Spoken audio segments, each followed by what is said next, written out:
কখনো ভেবেছেন ক্রিকেট খেলতে খেলতে জীবন পার করে দেওয়ার পর ক্যারিয়ারের পড়ন্ত বিকেলে এসে অভিনেতা বনে যাবেন? আর অভিনয়টাও করতে হবে আবার এমন একজনের চরিত্রে যাকে পুরো উইন্ডিজবাসী মাথায় তুলে রাখে। বলছিলাম স্যার ভিভেন রিচার্ডসের কথা। শুধু উইন্ডিজবাসীই নয়, ক্রিকেট বিশ্বে সর্বকালের সেরা ব্যাটসম্যানদের অন্যতম বলে তিনি স্বীকৃত। এমন একজনের চরিত্রে সিনেমায় অভিনয় করাটা কি আদৌ সহজ বিষয়? তাও যদি হয় আপনার জীবনের প্রথম সিনেমা। এত বড় একটা চরিত্রে অভিনয় করার স্বপ্ন তো দূরে থাক, কেউ হয়তো ভাবারই চিন্তা করে না। কিন্তু সেন্ট কিটসের এক ক্রিকেটারের জীবন যেন হুট করেই বদলে গেল। ক্রিকেট খেলতে গিয়ে অভিনয়ের সুযোগ চলে আসলো, তাও আবার ভিভ রিচার্ডসের চরিত্রে। অভিনয় করতে হবে আবার বলিউডের 83 সিনেমায়, যেখানে অভিনয় করেছেন রণবীর সিং, দীপিকা পাডুকোন, অ্যামি ভার্ক, হ্যারি সান্ডু ও ওয়ামিকা গাবির মতো তারকারা।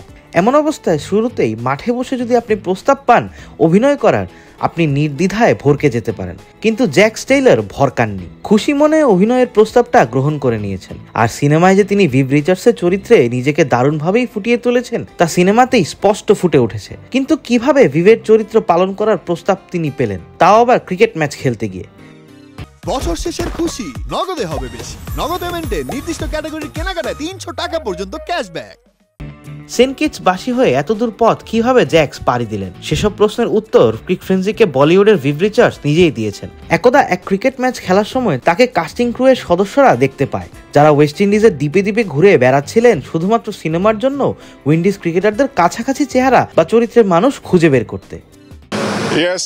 হ্যাঁ, আমি 83 সিনেমায় স্যার ভিভিয়ান রিচার্ডসের রোল প্লে করেছি। অভিজ্ঞতাটা দারুণ ছিল। ইংল্যান্ড ও ভারত থেকে অনেক লোক এসেছিল এখানে। তারা দ্বীপে দ্বীপে ঘুরছিল উইন্ডিজ ক্রিকেটারদের জন্য কাস্টিংয়ের জন্য। একদিন আমি ম্যাচ খেলছিলাম, সেখানেই তারা আমাকে দেখতে পায়। এর পরের গল্পটা তো আপনারা সিনেমাতেই দেখেছেন। জ্যাক টেইলরের জীবনটা কেটেছে সেন্ট কিটস ও নেভিসেই। দ্বীপটির হয়ে 2006 সাল থেকে ক্রিকেট খেললেও কোনো দিন সুযোগ আসেনি জাতীয় দলে। তবে জাতীয় দলের কাছাকাছি পর্যায়ে তিনি গিয়েছিলেন, কিন্তু শেষ পর্যন্ত আর জাতীয় দলের দরজাটা তার জন্য খোলেনি। জ্যাক্স এখন ওয়ার্নার পার্ক ক্রিকেট একাডেমির হেড কোচ। মাত্র 37 বছর বয়সেই ক্রিকেট ছেড়ে কোচিং পেশায় চলে গিয়েছেন। সামলাচ্ছেন দ্বীপটির একমাত্র ক্রিকেট একাডেমি। উইন্ডিজ দলে খেলা দ্বীপটির একমাত্র ক্রিকেটার মিকায়েল লুইসও তার অধীনে অনুশীলন করেছেন। ক্রিকেটকে ভালোবেসে কোচিং পেশায় আসা জ্যাক আবার 83 সিনেমায় রণবীর সিং এরও কোচ ছিলেন। পুরোপুরি ভাবে না হলেও রণবীর কোনো সমস্যায় পড়তে জ্যাক্সের কাছে ছুটে যেতেন সমাধানের খোঁজে, আর এই ক্রিকেটার খুব সহজেই রণবীরকে সব দেখিয়ে দিতেন। আমি ক্রিকেট ছেড়েছি কয়েক বছর হলো, এখন কোচিং করাই। বলিউডের সেই সিনেমায় রণবীর কোনো সমস্যায় পড়লেই আমার কাছে আসতো, আমি দেখিয়ে দিতাম। সে দারুণ একজন অভিনেতা। দীপিকাকেও দেখেছি সেটে, তবে তেমন কথা হয়নি। বলিউডের সিনেমাতে অভিনয় করব, তাও আর ভিভের চরিত্রে, এটা কখনো ভাবিনি।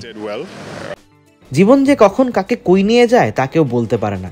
এই জ্যাক্সের কথাই ভাবুন, যিনি স্যার ভিভিয়ান রিচার্ডসের খেলা দেখে বড় হয়েছেন, ক্রিকেটে এসেছেন, নিয়তি তাকে নিয়ে গিয়েছে সিনেমায়, তাও আবার এই ভিভ রিচার্ডসের চরিত্রে অভিনয় করতে। সেন্ট কিটস থেকে আবিদ মোহাম্মদ, ক্রিক ফ্রেন্সি।